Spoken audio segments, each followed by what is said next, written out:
The snow wasn't just falling, it was a living thing. A white beast that swallowed the horizon and choked the sound from the world. Jedediah Kane felt its teeth in the wind, a familiar bite he'd learned to ignore. His horse, old and steady, pushed through drifts that came up to its chest, each step a grunt of effort. Silence was Kane's trade. He'd lived in it so long, he could read its different languages. The silence of grief, the silence of rage, the silence of a man who has left the world behind. But this silence was wrong. Through the creak of leather and the muffled thump of hooves, another sound pricked his ears. A whimper, so thin the wind almost carried it away. He pulled the reins, his eyes scanning the endless rolling white. Nothing, just the skeleton of a wagon, half drowned in the snow, its broken wheel clawing at the sky like a dying hand. He almost dismissed it, a trick of the wind moaning through the wreckage.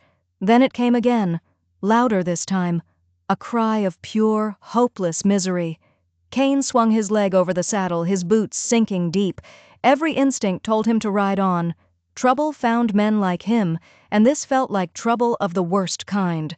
But his feet moved on their own, crunching toward the wagon, toward that sound that had no business being out here in the frozen heart of nowhere. Behind the broken wheel, a small shape huddled. A girl. Couldn't be more than 5. Her hair was a tangled mess, frozen stiff with her own breath. Her eyes were huge, dark pools of terror in a face smudged with dirt and blue with cold. She was clutching a bundle to her chest, and the bundle was moving. It was a baby. Its tiny face, pinched and pale, was pressed into the girl's neck. A faint, rattling breath escaped its blue lips. The girl flinched as his shadow fell over her. She pulled the infant impossibly tighter. "Don't tell nobody," she rasped, her voice a dry crackle. "Mama said to stay hid. She said she'd come back." Kane's blood ran cold. The way she said it, a flat, final statement. She didn't come back. He crouched down, moving slow, like he was calming a spooked horse. He kept his hands open, empty. "How long you been waitin', little one?" Her eyes didn't look at him. They looked past him, into the white emptiness that had swallowed her mother. "Since the dark came," she whispered. "Mama went to find water." He knew what that meant. Out here, when the winter dark comes, it doesn't just bring the cold. It brings an end to things, to tracks, to hope, to life. He looked at the wagon again. The axle was snapped clean, but it wasn't a clean break. He could see the marks, axe marks, deliberate. This wasn't an accident. It was an execution. Someone had stranded them here on purpose. He felt a cold dread snake up his spine, colder than the wind. This wasn't just a tragedy. It was something else entirely. "What's your name?" he asked, his voice rough from disuse. She hesitated, her small chin lifting with a spark of defiance. "Miriam, this is Eliza." He nodded. "Jedediah Kane." The name felt like a lie in his mouth. He hadn't been that man in a long, long time. The wind howled, pushing at him, telling him to get back on his horse, to ride away and forget what he'd seen. This wasn't his fight, but Miriam's eyes held him fast. They were the eyes of someone who had seen too much.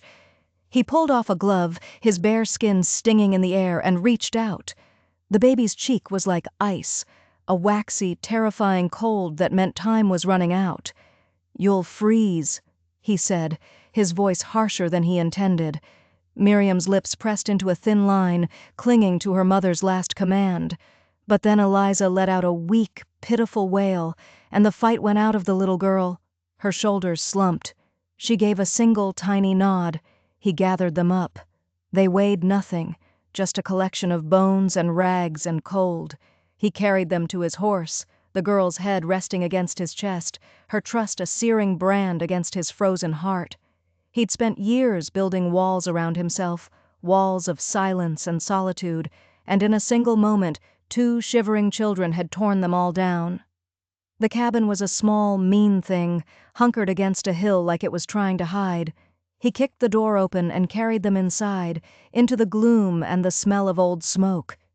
He knelt at the hearth, his stiff fingers coaxing a flame from the embers. Miriam watched his every move, the baby cradled in her lap, her expression unreadable. He warmed some broth, his hands shaking so bad he almost spilled it. He held the spoon out to Miriam. She took it, but she didn't eat. She carefully fed the baby first, drop by precious drop. Only when Eliza sighed and settled did Miriam take a sip herself. He watched them, a knot tightening in his gut. After they were wrapped in every blanket he owned, asleep by the fire, he stepped back outside. The snow was still falling, a relentless curtain erasing the world, erasing the wagon, erasing the tracks. But he had seen them. Before the new snow had covered everything, he'd seen the other tracks, not a woman's small boot prints, but a man's, heavy, purposeful, leading away from the wagon, leading west. The girl had said her mama went for water, but someone else had been there, someone who swung an axe, someone who walked away and left a woman and 2 children to die in the endless, unforgiving white. And Cain knew, with a certainty that chilled him to the bone, that whoever that man was, he probably thought he'd finished the job. He probably thought they were all dead. Jedediah stirred the stew, the ladle scraping against the iron pot. The sound was a small anchor in the heavy silence of the cabin. Near the fire, Miriam rocked her baby sister, her movements slow and rhythmic. Her eyes, ancient and wary, followed him. She was a cornered animal trying to decide if he was a threat or a savior.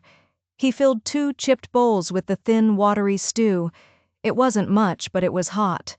"Eat," he grunted, pushing a bowl toward her. She fed Eliza first, as always. A small, fierce mother, not even a woman grown. The sight of it scraped something raw inside him. He'd forgotten what this looked like, this selfless, unconditional love. He'd thought it was a myth, a story told to children. He ate standing up, his back to them, staring into the fire. He was a stone, a thing worn smooth by loneliness. He'd wanted it that way.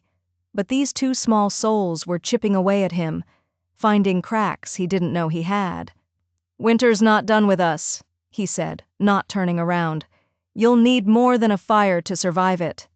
Miriam's small voice was a thread in the quiet. "Mama will be back." The words were a prayer, fragile and desperate. He could hear the doubt she was trying so hard to hide. He didn't have the heart to tell her the truth. Not yet. So he just poked the fire, sending a shower of sparks up the chimney. That night, sleep wouldn't come. He sat in his rocker, the chair groaning under his weight, and watched them. They were curled together under a patched quilt, a single small shape in the flickering light. Miriam's arm was thrown protectively over her sister, even in sleep. He saw another face then, in the dancing flames. His own mother. Her hands, rough from work, but always gentle. Sickness had taken her when he was just a boy, leaving him with a father who spoke only with his fists and a bottle of whiskey. He learned about hunger then. He learned about being alone. He thought he'd buried those memories deep. But the sight of these children was digging them all up again. At first light, he rode into town. The place was a handful of weary buildings huddled against the cold. In the general store, the few patrons eyed him with suspicion. Jedediah Cain wasn't a man who sought company. He bought flour, beans, salt pork, and a bolt of soft wool cloth. The storekeeper, a man named Henderson with watery eyes, raised a thin eyebrow. "Expecting visitors, Cain?" "Something like that." His voice was gravel. Whispers followed him out the door. He could feel them on his back, like insects crawling on his skin. By the time he was saddling his horse, the news was already spreading like a disease. Cain had children at his cabin, found them in the snow. Mother's gone missing. He heard a woman at the town pump mutter it to another. "A man like that, with 2 little girls? It ain't right." Cain's hands tightened on the reins. He ignored them. He'd been ignoring whispers his whole life. When he got back, Miriam was trying to swaddle Eliza in a thin, ragged shawl. Her small fingers fumbled with the cloth. She looked up as he entered, her eyes going straight to the sacks of supplies. A flicker of something, relief, maybe even hope, crossed her face before she masked it. He knelt beside her, his large, clumsy hands taking the shawl. He folded it expertly, tucking the corners in tight. a skill learned in a life he'd tried to forget. "There," he said, "keep her close. Your warmth is what keeps her alive." Her small hand brushed against his wrist. The touch was electric. It sent a jolt through him that was more powerful than a lightning strike. He pulled his hand back as if he'd been burned. That evening, Miriam's voice cut through the quiet. "Will you take us into town?" He stopped cleaning his rifle, the oiled rag still in his hand. "Why?" "Mama might have gone there. She might be waiting for us." The hope in her voice was a knife in his gut. He couldn't bring himself to destroy it. Not completely. He just shook his head. "Town's no place for you right now." "But, Miriam," he said, his voice low and final, "if she ain't back by now." He didn't finish. He didn't have to. The look in her eyes told him she understood, even if she wouldn't admit it. He stood abruptly and went outside, leaning against the cold logs of the cabin. The night was clear, the stars like chips of ice scattered on black velvet. He could hear Eliza's gurgling laugh through the wall, followed by Miriam's soft shushing. His cabin, once a tomb of silence, was now filled with life, and it terrified him. The door creaked open behind him. Miriam stood there, a small silhouette against the firelight. "Please, Mr. Kane," she whispered into the vast cold darkness, "don't you leave us, too." The words hit him like a physical blow. He was rooted to the spot, trapped not by a cage of iron, but by a little girl's plea. He looked up at the unfeeling stars, then back at the small, fragile life in his doorway. He had found them in the snow, but now he was the one who was truly lost. And he was beginning to suspect that finding his way back would cost him everything. The storm hit without warning, a furious beast of wind and snow that slammed against the cabin. The old logs groaned, and the world outside vanished into a howling white chaos. Kane secured the shutters, the wind tearing at his clothes. He stuffed rags into the cracks around the door, fighting a losing battle against the cold that seeped through the walls. The girls were huddled by the fire, wrapped in the quilt. Miriam was singing a soft, tuneless song to Eliza, her voice barely audible above the shriek of the wind. The firelight cast long, dancing shadows that made the small room feel like a cave at the end of the world. Kane watched them. Miriam was so small, yet so fierce. She met his gaze without flinching, her chin held high. She was a tiny general holding a desperate line against an overwhelming force. The wind rattled the door so hard the latch jumped. Eliza shrieked, a raw sound of pure terror. Kane was across the room in 2 strides, kneeling in front of them, his presence a shield against the storm's fury. "She's scared of the noise," Miriam whispered, her hand stroking her sister's back. He nodded, his throat tight. "The fire's strong," he said, his voice a low rumble. "It'll keep the dark out." He settled back against the wall, watching the flames. He could feel the weight of their trust. It was heavier than any pack he'd ever carried. He thought of the town, of the whispers, a man like him. They saw a monster, a shadow from the wilderness, and now he had 2 innocent lives in his care. The whispers would turn into accusations. He knew how it worked. Fear was a poison, and in a small, isolated town it spread fast. When the storm finally quieted, long after midnight, he stepped outside. The world was transformed. Everything was buried under a thick, pristine blanket of white. The air was so cold, it burned to breathe. The fury was gone, replaced by a silence that was absolute and terrifying. In that silence, he heard his father's voice, a ghost from the past. "A man stands on his own. Weakness is a disease. Cut it out before it kills you." He'd spent his life following that brutal advice. He'd cut everyone out. He'd made himself an island. But the sea was rising, and his island was about to be washed away. He went back inside, the cold clinging to him. Miriam was awake. Her eyes followed him from the bed. "You weren't leaving?" The question was quiet, but it held the power of a judge's sentence. "No," he said, the word tasting strange on his tongue, "just checking the storm." He sat in the rocker and stared at the dying embers of the fire. The silence in the cabin was different now. It wasn't empty anymore. It was filled with the soft breathing of 2 sleeping children. It was filled with unspoken promises. The next morning, the world was still. The storm had passed. Their food was running low. He knew he'd have to go back to town soon. But as he was chopping wood, he saw a figure approaching. A man on snowshoes, his form bulky against the white landscape. It was Amos Clark, a neighbor from a few miles down the ridge. A man with a hard face and eyes that missed nothing. Clark stopped a few yards from the cabin, his gaze sweeping over the place before settling on Kane. "Heard you took in some strays," Clark said, his voice flat. He spat a stream of tobacco juice onto the clean snow. Kane leaned on his axe. "They needed shelter." "Folks are talkin'," Clark went on, his eyes narrowing. "A man alone, 2 little girls. It ain't natural. You're gonna have trouble, Kane. The town won't stand for it." Just then, Miriam came to the doorway, curious. She saw Clark and shrank back, her hand flying to her mouth. Clark's eyes flickered to her. A strange expression crossed his face. It wasn't pity. It was something else. Recognition and fear. Clark's face went pale. He took a step back, his composure gone. "Where did you find them?" he demanded, his voice suddenly sharp, strained.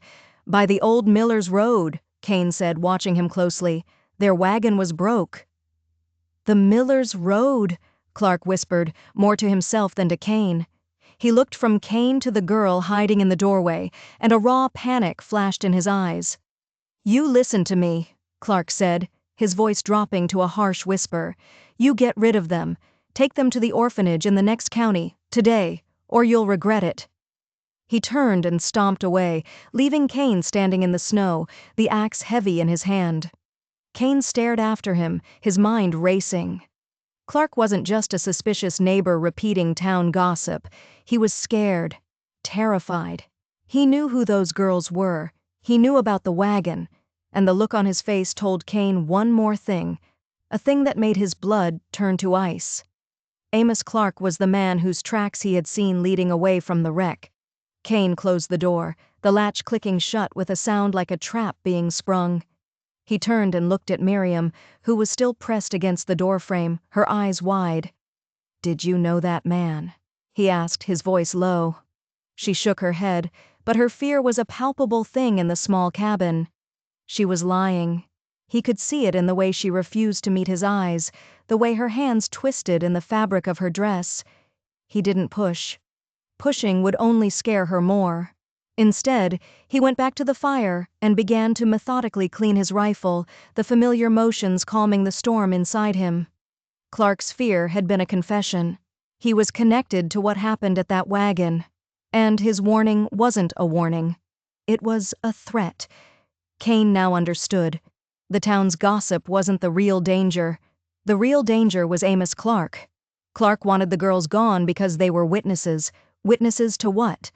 The sabotage of the wagon was just the beginning. The real question was, what happened to their mother? He worked in silence, the rhythmic scrape and click of the rifle parts filling the room. Miriam watched him, her fear slowly giving way to a grim understanding.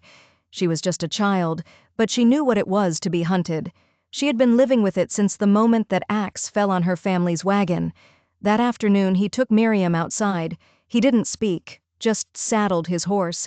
He lifted her up, then swung himself into the saddle behind her. "We're going for a ride," he said. He didn't ride toward town. He rode back toward the Miller's Road, back to the wrecked wagon. The new snow had covered it almost completely, but the broken wheel still stuck out like a forgotten gravestone. He dismounted and walked the perimeter, his eyes scanning for anything the storm hadn't buried. He saw the place where he'd found them. He saw the faint outline of the man's tracks, now just shallow depressions in the snow, and then he saw it. A glint of metal near the base of a frozen pine tree, a few yards from the wagon. He knelt and dug at the snow with his bare hands. It was a small silver locket, tarnished and cold. He pried it open. Inside, on one side, was a miniature portrait of a beautiful woman with sad eyes. The mother. On the other side, there was no portrait. Instead, there was a tiny, intricate engraving. A name. Eleanor Clark. Kane's breath caught in his throat. He snapped the locket shut, his mind reeling. Clark. Amos Clark. This wasn't a random traveler, this was his wife, his family. He hadn't just stranded strangers, he had tried to murder his own wife and children. He looked up at Miriam, who was watching him from the horse, her small face a mask of sorrow. "He was your father," Cain stated, the words tasting like ash. Miriam finally broke. A single tear traced a path through the dirt on her cheek. She nodded. "He wasn't always mean," she whispered. "But then he changed. He started drinking. He hit Mama. She said we had to leave, that we had to run away from him." The whole ugly story fell into place. Eleanor Clark had tried to escape her abusive husband, but he had caught up to them.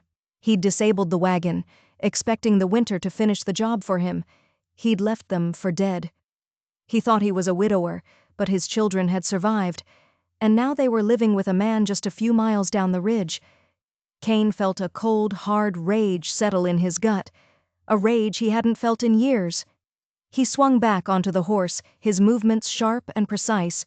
Miriam leaned back against him, her small body trembling. "He'll come for us, won't he?" she whispered. "Yes," Cain said, his voice a flat, deadly promise. "He will." As they rode back to the cabin, the sun began to set, painting the snow in shades of blood and violet. The world was beautiful and terrible all at once.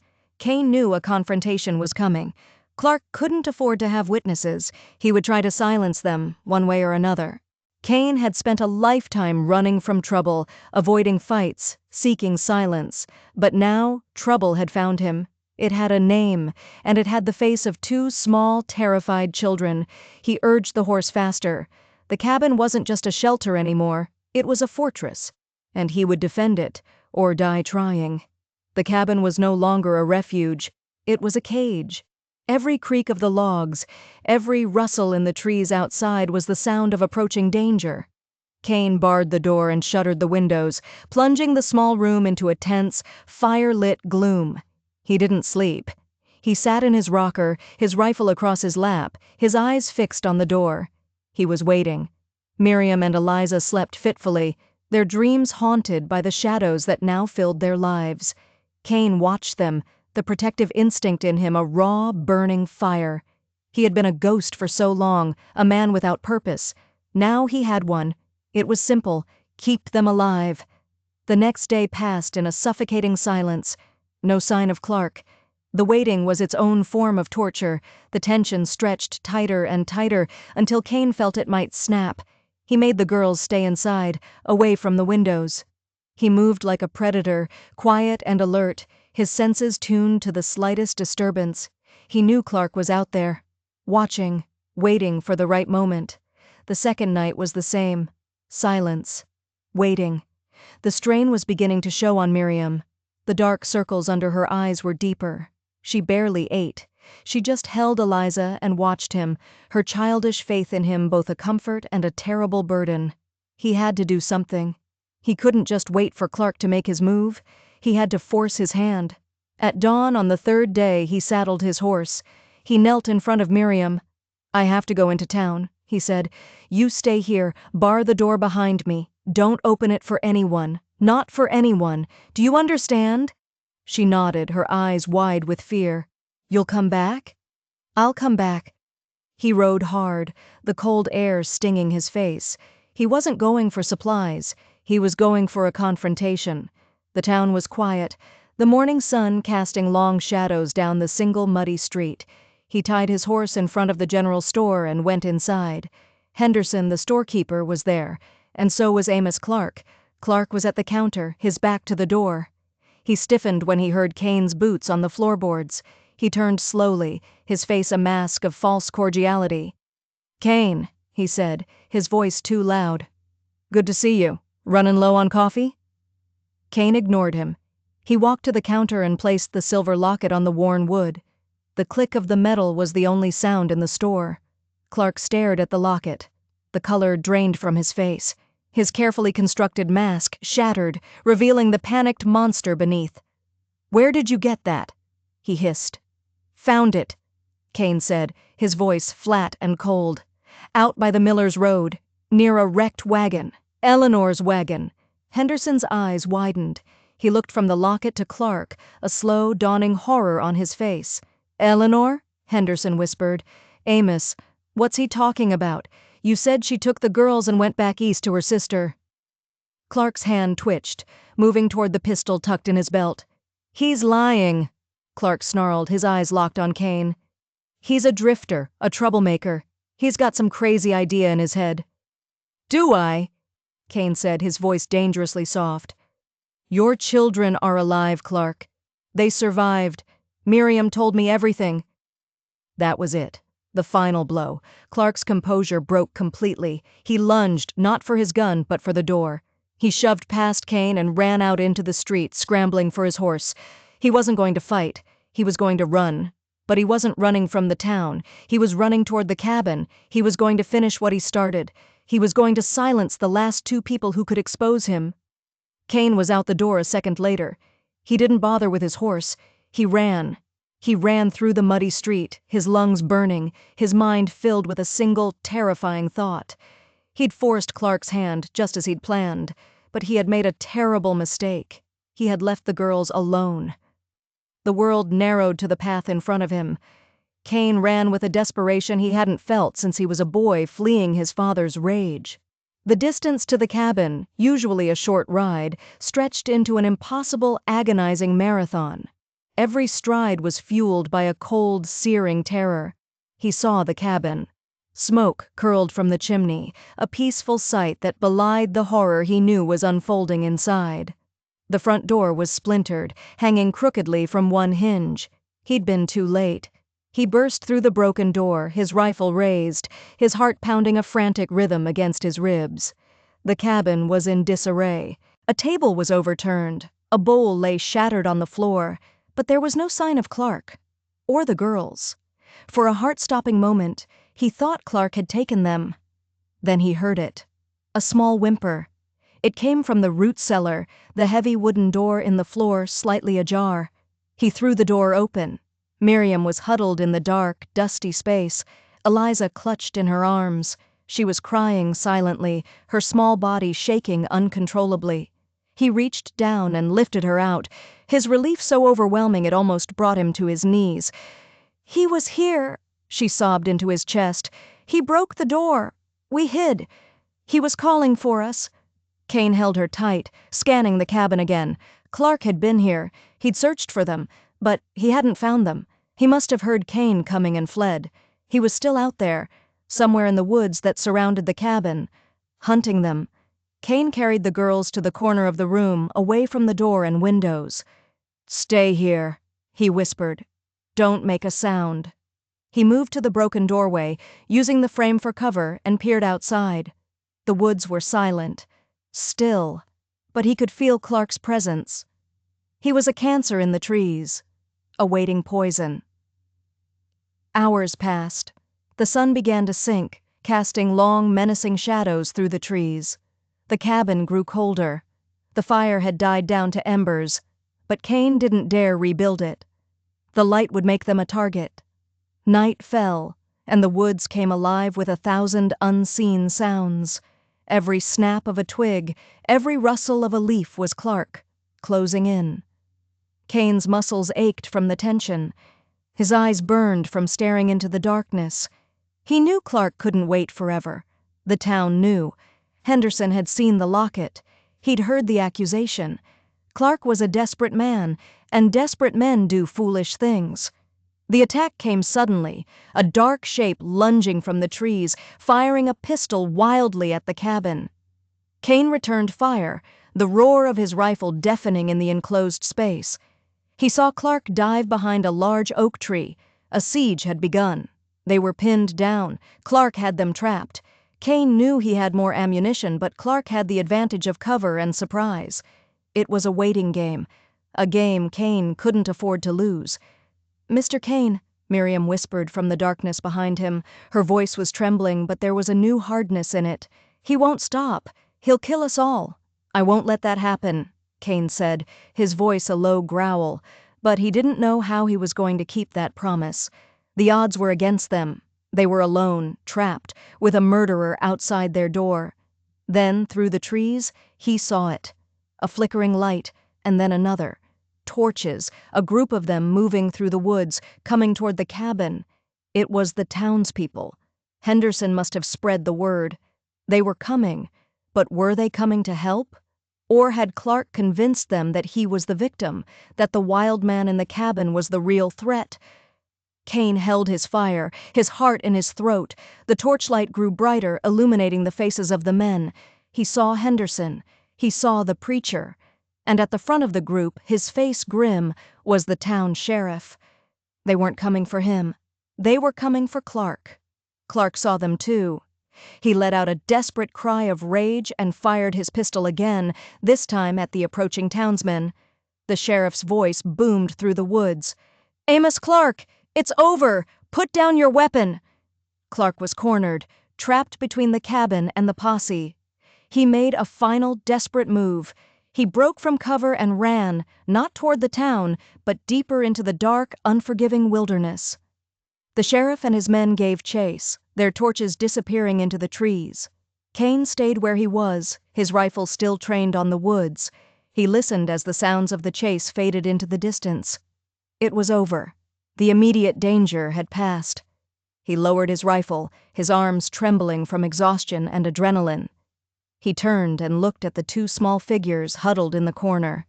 Miriam was watching him, her eyes shining in the faint starlight that filtered through the broken door. They were safe. For now. He walked over and knelt before them. He didn't know what to say. The words wouldn't come. So he just reached out and pulled them into his arms, holding them as if he could absorb all their fear and pain into himself. The silence of the cabin returned, but it was a different silence now. It was the silence of survival, the silence of a battle won. But as he held the two trembling children, he knew the war was far from over. The town had come for Clark. But what would they do with him? And what would they do with the two orphans who were the only living proof of his crimes? The reckoning had come, but the judgment was yet to be passed. The town hall was packed, the air thick with the smell of wet wool and nervous sweat. Every bench was full, the faces a sea of grim curiosity. They weren't here for a vote. They were here for a trial. Kane stood at the front, Miriam and Eliza beside him. Miriam's hand was locked in his, her small knuckles white. Eliza was in his other arm, her face buried in his shoulder. At a table across from them sat Amos Clark, flanked by two of the sheriff's men. He looked smaller now, shrunken, his eyes darting around the room like a trapped rat. The preacher stood before the crowd, his old Bible held in his hands. His voice, usually warm and comforting, was now as sharp and cold as a winter morning. "We are gathered here not to pass judgment," he began, "for that is the Lord's domain. We are here to hear the truth." He turned his gaze on Clark.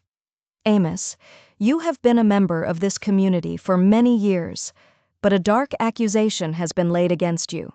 Your wife Eleanor, whom you told us went east, is missing, and your children. Your children tell a different story." The preacher looked at Miriam. "Child," he said, his voice softening, "tell us what happened." All eyes turned to the small girl. The silence in the hall was absolute. You could have heard a snowflake land. Miriam let go of Kane's hand and took a single step forward. She was terrified, but she stood tall, her chin held high. Her voice, when it came, was small but clear, cutting through the heavy silence. "My papa," she began, her eyes fixed on Clark. "He hurt Mama. He was full of whiskey and rage. Mama said we had to leave, or he would break us." She described the escape in the night, the broken wagon, the cold. "He left us," she said, her voice trembling with a child's simple, devastating honesty. "He left us to die in the snow. He told Mama that winter would hide his sins." A collective gasp went through the crowd. Whispers turned into an angry murmur. Clark leaped to his feet. "She's lying! The drifter put these words in her mouth. He's trying to steal my land, my good name." But his words were hollow, his panic plain for all to see. The sheriff pushed him back into his chair. Kane hadn't said a word. He didn't need to. He placed the silver locket on the table in front of the preacher. The preacher picked it up and opened it. He showed the portrait of Eleanor to the crowd. Many of them recognized her. They had thought her gone. They had believed Clark's lies. "This locket tells a story of love," the preacher said, his voice ringing with sorrow and anger. "And Amos Clark's actions tell a story of betrayal. Betrayal of his wife, of his children, and of this community." The verdict was unspoken but unanimous. It was in the eyes of every person in that room. Clark was guilty. The sheriff pulled him to his feet and led him from the hall. The crowd parted to let them pass, their faces a mixture of disgust and pity. Justice, swift and brutal, had been served. In the sudden quiet of the hall, the townspeople turned their attention to Cain and the girls. The suspicion was gone from their eyes, replaced by something else: awe, respect, and a deep collective shame for how they had misjudged him. Henderson, the storekeeper, was the first to approach. "Cain," he said, his voice thick with emotion, "we were wrong about you. What you did for these children." He couldn't finish. He just reached out and placed a hand on Cain's shoulder. Others came forward then. The women, who had once whispered about him, now offered to help with the girls, to bring food, to mend clothes. The men, who had seen him as a dangerous outsider, now clapped him on the back and called him a hero. Cain was uncomfortable with the attention. He wasn't a hero. He was just a man who had done what needed to be done. He guided the girls out of the hall and into the cold, clean air. The snow had started falling again. Soft, gentle flakes this time. They rode back to the cabin in silence. The world felt different, lighter. The shadows had been chased away by the truth. That night, as the girls slept soundly for the first time in what felt like a lifetime, Cain sat by the fire. He looked around the small, rough-hewn cabin. It had been his prison, his sanctuary, his fortress. Now it was something else.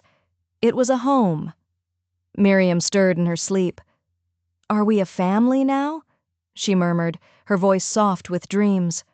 Cain looked at her small, peaceful face, and a feeling he had long thought dead bloomed in his chest. A feeling of warmth, of connection, of love. He reached out and gently brushed the hair from her forehead. "Reckon we are," he whispered. The fire crackled, the snow fell, and for the first time since he was a boy, Jedediah Cain felt like he was exactly where he was supposed to be. The ghosts of his past were finally silent, replaced by the soft breathing of the family he had never known he was looking for. Which city are you watching our video from? Please leave a comment. If you enjoyed this story of justice and redemption, please subscribe to the channel for more. Thank you.